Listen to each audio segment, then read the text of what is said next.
So, Dr. Swerdlow, thank you so much for being here today. I'm thrilled to be able to learn about what you do. Can you give me a bit of background?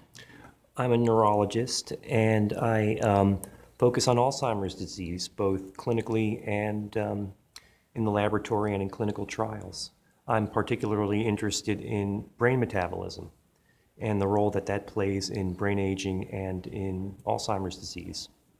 And one of the things that I focus on is trying to understand the causes and consequences of declining energy metabolism in the aging brain and in the Alzheimer's brain, and then how to manipulate brain energy metabolism for therapeutic purposes. When you talk about manipulating the brain energy metabolism, it's such a big topic today. People are thinking about it and talking about it.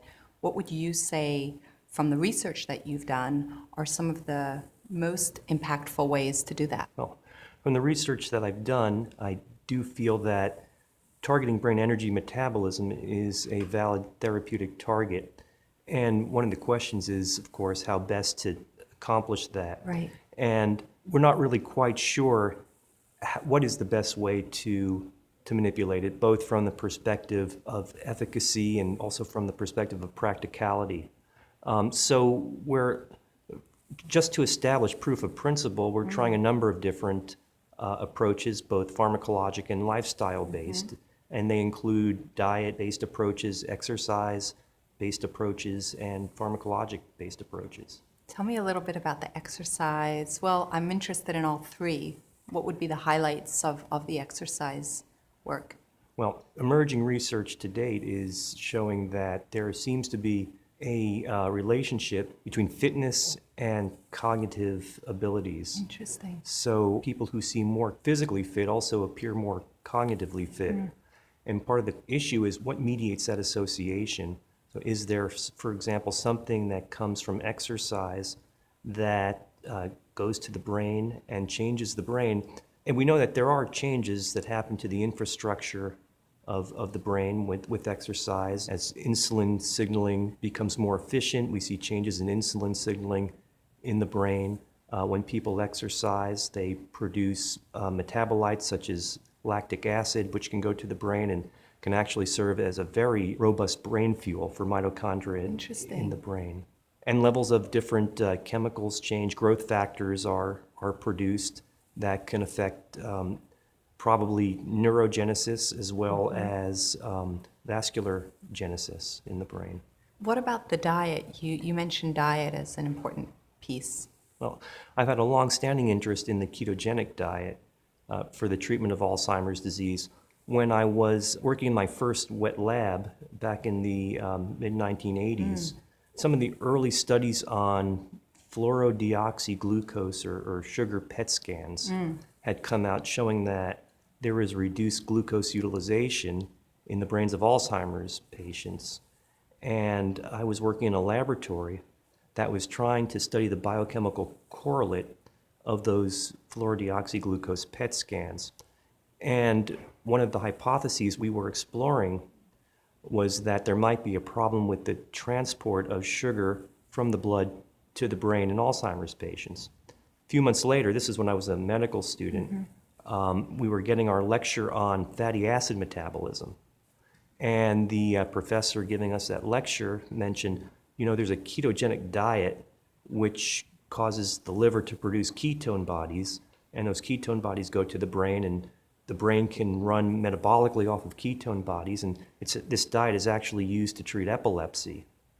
And I was thinking, well, if there's a problem with glucose import into the brain, maybe ketone bodies could be used as an alternative energy source. Incredible. And so I studied that for several years, and eventually... And you were the one that really brought this out in the world. You are the leader in that area of study. And was it in that setting, in that lecture, that you had that moment and then did the research? Well, after that lecture, I went to the director of the lab and I said that I want to study brain ketone metabolism in Alzheimer's brains.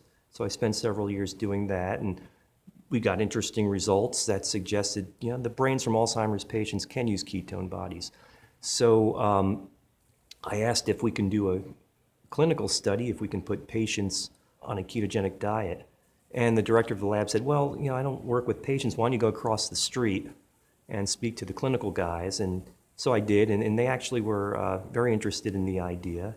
And we actually wrote a grant, and we got funding to do a ketogenic diet study. This was quite a while ago, and I'm This not was in the 80s, or? This was around 1990 now. Wow. And the funny thing was, after I graduated and left to do my residency, I don't think the study ever actually happened. But more recently, we have done a study of a ketogenic diet in Alzheimer's patients, and the results are actually very interesting. Tell me a little bit about the results. Well, it's just a pilot study. Okay. We enrolled 15 people with Alzheimer's disease across a spectrum of severity from mild to moderate. And we found that the more moderate patients had trouble with the diet, but the more mild patients could sustain the diet for at least up to 3 months. It appeared to be safe. So doing this kind of study, at least, we learned is feasible, at least in mild Alzheimer's patients. And after 3 months, the participants on the diet actually seemed to improve over their baseline. And after a month of washing out from the diet, their cognitive test scores returned to their baseline levels. So you've done this pilot study. You'll go into a full-blown study in the future? Right now, so we're very encouraged by Yes. the results, and we're applying now for funds from the NIH to do a larger, more definitive, more controlled study. That's very, very encouraging. What was that spark? What got you into looking at this type of research and thinking about the ketone bodies and how they could impact the brain? Well, I was always interested in the brain from a philosophical perspective, and I had a grandmother who had Alzheimer's disease, and I suppose that influenced me to some degree. And I always really enjoyed biochemistry, especially energy metabolism. And so when I was graduating from college, getting ready to go to medical school, I decided to look for a job in a lab that was studying brain energy metabolism in Alzheimer's disease. And, Wow. and that was the lab that was studying the biochemical correlates of fluorodeoxyglucose PET scans. Right. Now, of course, my other grandmother, who's now 95 years old, says that I'm totally useless to her. She says, Russell, I don't need a neurologist. I need a plastic surgeon. Well, I think that there are, as you mentioned, over 5 million people in this country suffering from Alzheimer's. Yes. And so we need you, right? We need you to continue this incredible research. Where do you see things going over the next? What are your hopes and your dreams over the next several years? And what advice could you give us of things that we could share with our families? We all have people that we know that are suffering from Alzheimer's. Yeah, so Alzheimer's disease is incredibly common. I imagine that most people in the United States know of someone who has Alzheimer's Right. disease. So everyone's affected by it. Obviously, what we want are better treatments. We want to be able to either stop it or cure it. And it's nice that there are things we can do now, but we know we need to be able to do better. And as someone who diagnoses and manages people with Alzheimer's disease, I feel the need to be able to do better in treating this disease. I hope that we're going to get better at treating it. I suspect that ultimately, when we figure out how to stop brain aging, we'll figure out how to stop Alzheimer's disease. But in addition to being able to treat it better, there are a lot of people who also want to be able to avoid it. Right. So that opens up the discussion to Alzheimer's prevention, and are there things that we can do to enhance Alzheimer's prevention?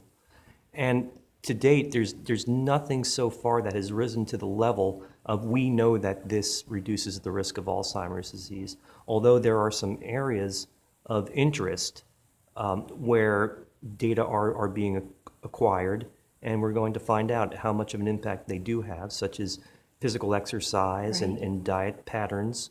For example, there are epidemiologic data that suggests that perhaps people who maintain a Mediterranean-style diet may have a lower risk of Alzheimer's disease than people who eat a more classic Western diet. And as I mentioned before, there is this association between people being more physically fit and more cognitively fit. There may be medications that taken over the long term may not be good for the brain, and there may be medications that taken over the long term may be good for the brain. What do you do?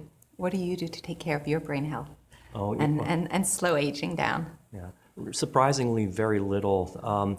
I use this information to inspire myself to exercise perhaps Yes. harder than I otherwise would. Do you exercise every day? What does that kind of I exercise usually look like? manage to pull off about 4 or 5 days a week where I'll spend an hour on the elliptical. My Yeah. wife hates it because I sweat all over the house Oh, afterwards. but you're supporting your brain health. Well, I hope so. I hope it's doing something because some people really enjoy it. Unfortunately, I'm not one of those.